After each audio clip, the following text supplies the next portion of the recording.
ಆಕಸ್ಮಿಕ ಬೆಂಕಿಗೆ ಸುಟ್ಟು ಭಸ್ಮವಾದ ರೈತನ ಮನೆ ದವಸ ಧಾನ್ಯಗಳ ಜೊತೆ 7 ಲಕ್ಷ ರೂಪಾಯಿ ಹಣ.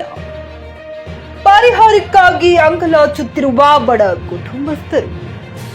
ಕಲಬುರಗಿ ಜಿಲ್ಲೆಯ ಅಫಜಲಪುರ ತಾಲೂಕಿನ ಮಲ್ಲಬಾದ ಗ್ರಾಮದ ಪಕ್ಕದಲ್ಲಿರುವ ತಮ್ಮ ತೋಟದ ಮನೆಗೆ ಆಕಸ್ಮಿಕ ಬೆಂಕಿ ಬಿದ್ದು ಮನೆಯಲ್ಲಿರುವ 7.5 ಲಕ್ಷ ಹಣ ಹಾಗೂ ತಾನು ಶ್ರಮ ಪಟ್ಟು ಬೆಳೆದ 60 ಚೀಲ ತೊಗರಿ ಸೇರಿದಂತೆ ಮನೆಯಲ್ಲಿರುವ ಆಭರಣಗಳು ಹಾಗೂ ಬಟ್ಟೆ ಬರೆಗಳು ಸುಟ್ಟು ಕರಕಲಾಗಿವೆ.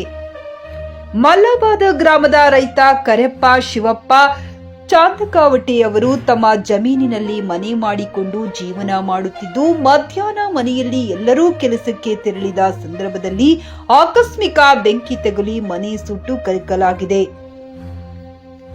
ತೋಟದ ಸುತ್ತಮುತ್ತಲಿರುವ ರೈತರು ಬೆಂಕಿ ನಂದಿಸುವ ಕಾರ್ಯದಲ್ಲಿ ಹರಸಾಹಸ ಪಟ್ಟರು. ಸ್ಥಳಕ್ಕೆ ಧಾವಿಸಿದ ಅಗ್ನಿಶಾಮಕ ದಳ ಬೆಂಕಿ ನಂದಿಸಲು ಕೆಲವು ಗಂಟೆಗಳೇ ಕಳೆದವು. ಸುತ್ತಮುತ್ತಲಿನ ರೈತರು ಮನೆ ಸುಟ್ಟು ಹೋದ ರೈತರ ಕುಟುಂಬಕ್ಕೆ ಸಾಂತ್ವನ ಹೇಳುವಲ್ಲಿ ನಿರತರಾದರೆ, ಅಗ್ನಿಶಾಮಕ ದಳ ಬೆಂಕಿ ನಂದಿಸುವಲ್ಲಿ ನಿರತರಾದರು.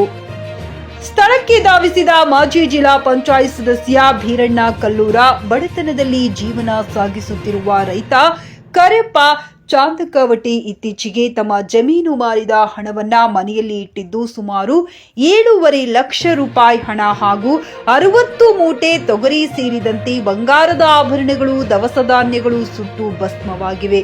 ಅಪಾರ ಹಾನಿಯಾಗಿದ್ದು, ಸರ್ಕಾರದಿಂದ ಹೆಚ್ಚಿನ ಪರಿಹಾರ ಮತ್ತು ಕಂದಾಯ ಇಲಾಖೆಯ ಸಹಕಾರದಿಂದ ಹೆಚ್ಚಿನ ಪರಿಹಾರ ನೀಡಬೇಕೆಂದು ಮನವಿ ಮಾಡಿದರು. ಇದೇ ಸಂದರ್ಭದಲ್ಲಿ ಗ್ರಾಮದ ಮುಖಂಡರಾದ ಲಕ್ಕಪ್ಪ ಕಲ್ಲೂರ, ಶಿವಾನಂದ ಬಡದಾಳ, ಲಚ್ಚಪ್ಪ ನೀರೋನಿ, ಶರಣಪ್ಪ ಜಮಾದಾರ, ಚಿದಾನಂದ ಬಡದಾಳ, ಬಸಯ್ಯ ಸ್ವಾಮಿ, ರಾಜು ಜಮಾದಾರ, ರವಿ ಅಖಂಡೆ, ಇಟ್ಟಪ್ಪ ಅವರಾದ, ಸಿದ್ದಪ್ಪ ಕಲ್ಲೂರ ಸೇರಿದಂತೆ ಮತ್ತಿತರರು ಉಪಸ್ಥಿತರಿದ್ದರು. Saifan Mulla, GK news Kannada, Afzalpur.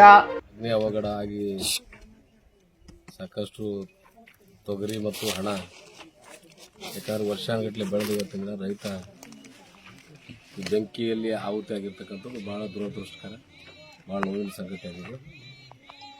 ಯಾಕಂದರೆ ಇವತ್ತಿನ ದಿನ ತಾವೆಲ್ಲರೂ ಕೂಡ ಈಗಾಗಲೇ ಒಳಗಡೆ ಮತ್ತು ಹೊರಗಡೆ ನೋಡಿದ್ರಿ. ಎಲ್ಲವೂ ಕೂಡ ಮೊನ್ನೆ ತಾನೇ ಹೊಲ ಮಾರಿ ಅವರು ಹಣವನ್ನು ಒಂದು ಕಟ್ಟಿಗೆ ಪೆಟ್ಟಿಯಲ್ಲಿ ಇಟ್ಟಿದ್ರು. ಅವರು ತಂದು 7 ಲಕ್ಷ ರೂಪಾಯಿ ಹಣವನ್ನು ಇಟ್ಟಿದ್ರು. 7 ಲಕ್ಷ ಹಣವನ್ನು ಸುಟ್ಟಿದೆ ಹಾಗೂ ಅವರೆಲ್ಲ ವಸ್ತ್ರ ಸುಟ್ಟಿದೆ. ಅದ್ರ ಜೊತೆಗೆ 40 ಚೀಲ ತೊಗರಿ ಕೂಡ ಸುಟ್ಟಿದೆ. ಪಾಪ ರೈತರಿಗೆ ಬಹಳಷ್ಟು ಅನ್ಯಾಯ ಆಗಿದೆ. ಅದು ಯಾಕಂದರೆ ಭಗವಂತ ಅವರಿಗೆ ಧೈರ್ಯ ಮತ್ತು ಅವರಿಗೆ ಆತ್ಮಸ್ಥೈರ್ಯ ಕೊಡಲಿ ಅಂತೇಳಿ ತಮ್ಮೆಲ್ಲರೂ. ಅದ್ರ ಜೊತೆಗೆ ಇವತ್ತಿನ ದಿನ ಏನು ತಾಲೂಕಾ ಆಡಳಿತ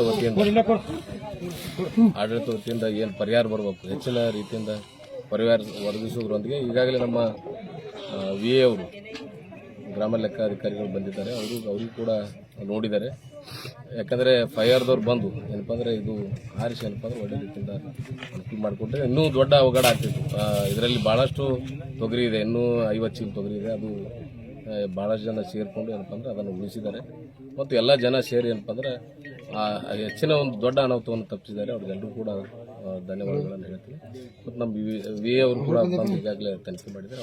ಅವ್ರಿಗೆ ಯಾಕಂದರೆ ಹೆಚ್ಚಿನ ಒಂದು ತಾಲೂಕು ಆಡಳಿತದಿಂದ ಅವ್ರಿಗೆ ಬಗೆಹರಿಸುವಂತೆ ಮಾಡಬೇಕಂತ ತಹಸೀಲ್ದಾರ್ ಅವರಲ್ಲಿ ಮತ್ತು VA ಅವರಲ್ಲಿ ವೀರಣ್ಣಕಲ್. ನಿಮ್ಮ ಮಕ್ಕಳ ಉಜ್ವಲ ಭವಿಷ್ಯಕ್ಕಾಗಿ ಶ್ರೀ ಶಾಬ್ರ ರೇಣುಕಾ ವೀರ ಗಂಗಾಧರ ಶಿವಾಚಾರ್ಯರ ಮಾರ್ಗದರ್ಶನದಲ್ಲಿ ನಡೆಯುತ್ತಿರುವ ಶ್ರೀ ಶಿವಯೋಗಿ ವಿದ್ಯಾಲಯ ಶಾಲೆಯಲ್ಲಿ ದಾಖಲಾತಿ ಪಡೆಯಿರಿ. ಇಲ್ಲಿ 1ನೇ ತರಗತಿಯಿಂದ 10ನೇ ತರಗತಿಯವರೆಗೆ ಪ್ರವೇಶ ಪ್ರಾರಂಭವಾಗಿದ್ದು, ಉನ್ನತ ಗುಣಮಟ್ಟದ ಶಿಕ್ಷಣದ ಜೊತೆಗೆ ಆಟ, ಯೋಗಾಸನ, ಡ್ಯಾನ್ಸ್, ಕರಾಟೆ ತರಬೇತಿಯೂ ನೀಡಲಾಗುತ್ತದೆ. 5ನೇ ತರಗತಿಯಿಂದ 10ನೇ ತರಗತಿಯವರೆಗೆ ವಸತಿ ಸೌಲಭ್ಯವೂ ಕೂಡ ಲಭ್ಯವಿದೆ. ನುರಿತ ಶಿಕ್ಷಕರಿಂದ ಬೋಧನೆ ನೀಡಲಾಗುತ್ತದೆ. SSLCಯಲ್ಲಿ ಈ ಶಾಲೆಯ ಫಲಿತಾಂಶವು 100%ವಾಗಿದೆ. ಹಾಗಿದ್ರೆ ತಡೆಯಾಕೆ? ಇಂದೇ ಭೇಟಿ ನೀಡಿ ಶ್ರೀ ಶಿವಯೋಗಿ ವಿದ್ಯಾಲಯ, ಹುಮ್ನಾಬಾದ್. ಹೆಚ್ಚಿನ ಮಾಹಿತಿಗಾಗಿ ಸಂಪರ್ಕಿಸಿ 8747071091 ಅಥವಾ 9164643288.